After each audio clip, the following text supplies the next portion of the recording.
Allahu Akbar. Assalamu alaikum wa rahmatullahi wa barakatuh. Bismillahir Rahmanir Rahim. Alhamdulillahi Rabbil Alameen. Wassalatu wassalamu ala rasulihil ameen wa ala alihi wa sahbihi ajma'een. Amma ba'd. So let me begin by asking this question. If tomorrow Allah subhanahu wa ta'ala puts you in charge of a Muslim nation, how many of you, as you're sitting right here, right now, if Allah subhanahu wa ta'ala puts you in charge of a nation tomorrow, you would plan to run that nation like Abu Bakr and Umar radiallahu anhuma? Show of hands. Yeah? You would like to run it just like Abu Bakr and Umar. It'll be fair. You would not steal the money of the Muslims. You would not order Muslim soldiers to fire upon innocent Muslim civilians. And basically the word we're looking for is that you would be just with everybody. It would be a land where there's justice and no one is mistreated and no one's rights are trampled, correct? How many of you would, as you're sitting here, your plan is, you know what, if tomorrow Allah Azza wa Jal puts me in charge of a nation, oh, I'm going to run it just like Gaddafi and Mubarak, and I'm going to give billions to my family members, and I'm going to have people killed and people tortured in jail. We're going to do some creative things with torture and yank nails out, electricity, you know the rest. Any show of hands, just in case someone really is putting their hand up? Nobody. Okay, excellent, excellent. I'll get to that in a second.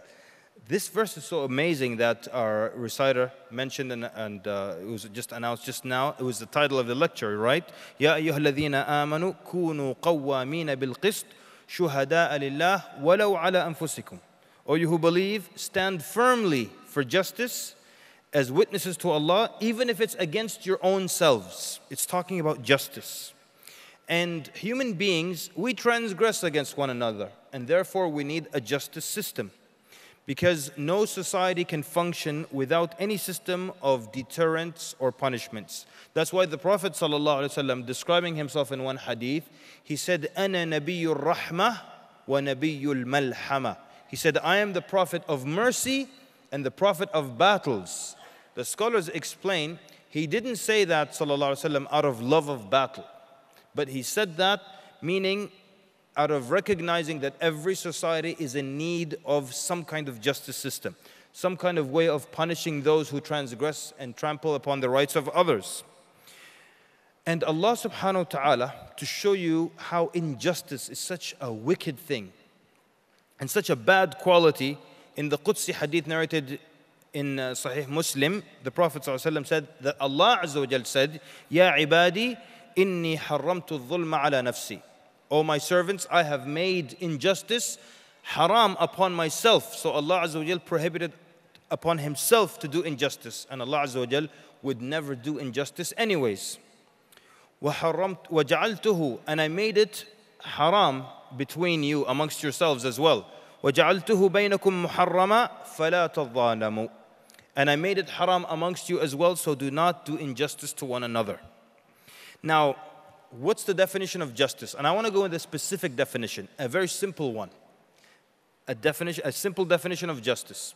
Justice is to treat two equal things as equal, and to treat two different things differently.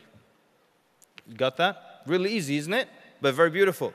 Justice is to treat two equal things as equal. Make sense? Two people are equal. There's no reason why I should treat this one better than the other. I treat them equally. If two human beings come to me and they have some differences between them, if I don't adjust for those differences, then I'm being unfair to them and I'm being unjust to them. Simple example. Let's keep it very simple. Are there differences in fiqh rulings between men and women in Islam? And the answer is yes. And that is the epitome of justice. Imagine Islam did not see any difference between men and women. So the woman is fasting, she's pregnant, fast, not a problem. Last trimester, not my problem, fast. And she is whatever during the time of menses, whatever, she's required to do everything the man's required to do without recognizing any difference here. So here, this would be injustice. Now, of course, as human beings, they're equal and all the other stuff.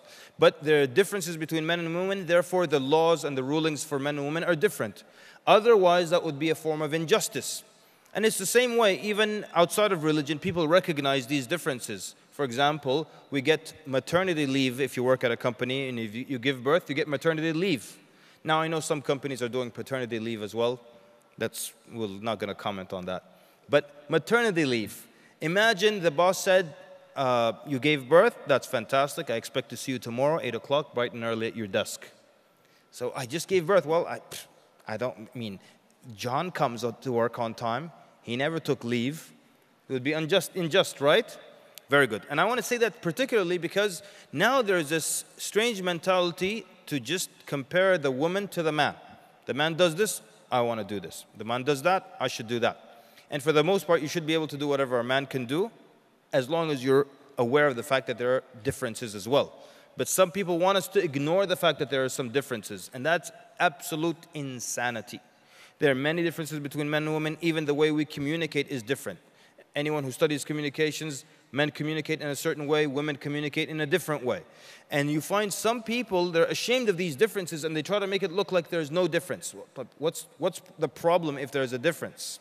And for the sisters in the audience, just so I can proceed with the lecture, reminder, and inshallah never forget, that it's not a matter of who's better. But so many women now have been beaten into this horrible position where if they hear the man communicates like this and the woman like that, they start to think for some reason the man's way is better. So sisters, the man's way is not better. Are we clear? Fantastic. Brothers, we know we're better. Don't worry about it. I'm kidding. Look, Allah Azza wa Jalla says in the Quran, إِنَّا عَرَضْنَا الْأَمَانَةَ على السماوات والأرض والجبال فأبين أن يحملنها وأشفقن منها وحملها الإنسان إنه كان ظلوما جهولا.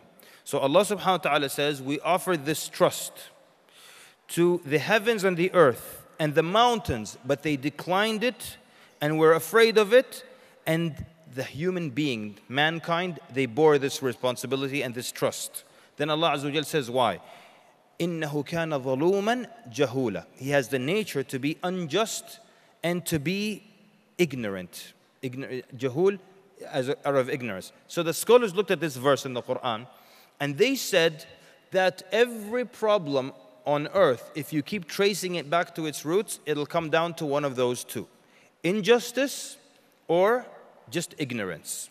So people just being ignorant, and therefore they treat two people differently, trample upon the rights of one, or mistreat one, or they're just being unjust. And being unjust is part of following your desires. So someone's following their desires, and that's why they're not being just and they're not being fair. So because of that, then, that means there are going to be issues between people.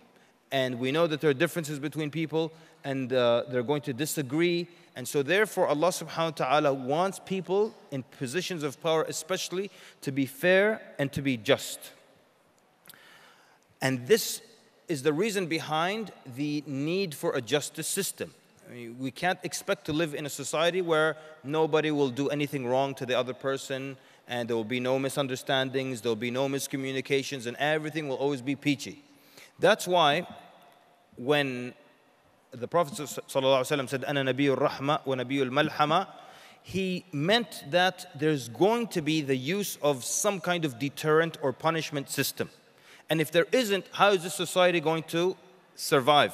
For example, let's say we have a society that thrives on turning the other cheek. Now, realistically, no society on earth has ever tried to live with some kind of justice system because it's not realistic. It's not even possible. Imagine we lived on turning the other cheek only. So someone comes into your house at night and he's trying to murder you or your family, or he's trying to rob you. He smacks your wife. You tell her, honey, turn the other cheek as well. Let the man hit you. Or maybe he hits your first wife. You tell your second wife, let him hit you as well. Okay, that's a sensitive topic. My apologies, sisters. Forget that. I took that back. So it doesn't work. That's why when the early Christians just had turning the other cheek, and they didn't have really a justice system, St. Augustine was of the first who tried to write a system of law to have some way to govern society, because it's not possible otherwise. The Prophet ﷺ said in the hadith, لَحَدٌّ يُقَامُ فِي الْأَرْضِ خَيْرٌ لِأَهْلِهَا مِنْ أَن يُمْطِرُوا 40 صَبَاحًا. He said, for a prescribed punishment to be carried out in a land, it's better for the people of that land than for it to rain for 40 days. And you know how rain is valuable when you're in a desert society. But the Prophet ﷺ is still saying 40 days of continuous rain is not as good for them as if they carry out the punishment one time. Because if they let it go one time, then they'll let it go a second time and a third time and a fourth time. And then we get to the situation that we have right now where there's so much corruption in some of the lands, and in particular, let's pick on Muslim lands, so much corruption, bribery, it's just to another level. And if you say, okay, I want to go back in history where this first started, you will go back in time to the point where one person let it go. One judge said, you know, it's okay, just let him go. And then tomorrow they let another guy go, and the third time another guy go. And in the end, we get to where we are today. That's why a woman from Bani Makhzum, a noble woman from Bani Makhzum, stole at the time of the Prophet ﷺ. So they wanted someone to intercede for her so she wouldn't get punished for stealing. So they sent Usama ibn Zayd, who was very close and dear to the Prophet ﷺ. And the Prophet ﷺ was very shocked that Usama radiallahu anhu came and tried to intercede in the punishment of Allah, and saying, no, just can you let this lady go this time? So he tells him, أَتَشْفَعُ فِي حَدٍّ مِّن حُدُودِ اللَّهِ, you intercede for someone in a case connected with the prescribed punishments. Then the Prophet ﷺ got up and he delivered a sermon, and he said that what destroyed the nations before you was that if a noble of them stole, they let it go, they would forgive them. And if a poor person stole, they punished him. And isn't this exactly what's happening now in some countries around the world? Actually, look, almost most countries, almost all countries around the world. If someone is a noble or like not noble, but in a high position in government and so on, they do something wrong, they steal, they let them go. Oh, just resign from your position, that's about it. And then let some poor person steal, and look what happens to them. Especially overseas. I was in this country for a while, and they had one of the ministers, he was overlooking the building of some apartment complexes. And he stole the cement. He stole a good portion of the cement, and they built it with less cement. And then after people started living in these buildings, they collapsed. And a number of people died. And everybody knew while he was stealing the cement that he was robbing the place blind. He was stealing the cement and selling it on the side. So when the buildings collapsed and people died, it's really on the blood is on his hands. But what happened? They just deposed him. They took him from that ministry. And 6 months later, they made him minister of something else. And he's still roaming the streets, free man. But if in that same country, if a poor person stole like $100 or something, they would take him to the police station and they would beat him and they would break his bones. So that's exactly what the Prophet ﷺ warned about, and it's happening now.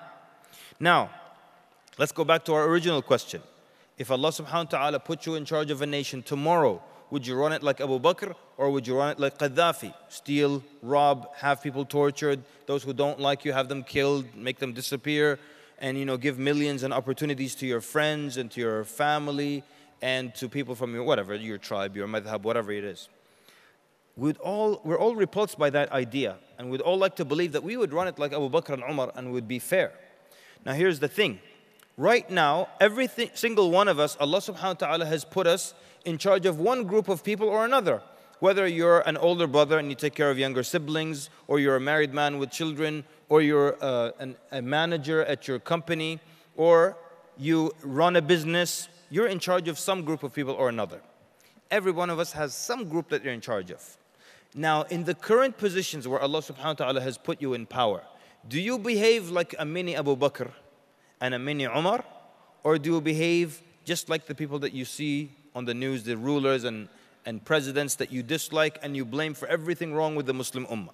Just pick one Muslim country, one after the other, and you find some kind of problem. And you blame all the problems on the leadership. The problem with the Muslim Ummah is that we have bad leadership. All right. So how does this work exactly? Like the worst people in the population in Muslim lands always find their way to become the president and people in charge of the government? Or is it that they're just like everybody else, but they haven't been given the same opportunities for theft and for robbery? That's what we're trying to explore here. So now in the positions that you have, do you behave like a mini Abu Bakr and a mini Umar? And if you don't, and if you behave like a mini Gaddafi or a mini Mubarak, which, a thief and so on, and I hope everyone agrees that he was a thief. These things are weird sometimes. I mentioned this in a khutbah. One time a guy came to me, he said, why do you mention Gaddafi? So why not? He said he did a lot of good. He said, even this masjid you're in right now, he paid for, he donated to this masjid. So mashallah, Allah, may Allah reward him. He steals from the people and builds masajid. That's what an honorable.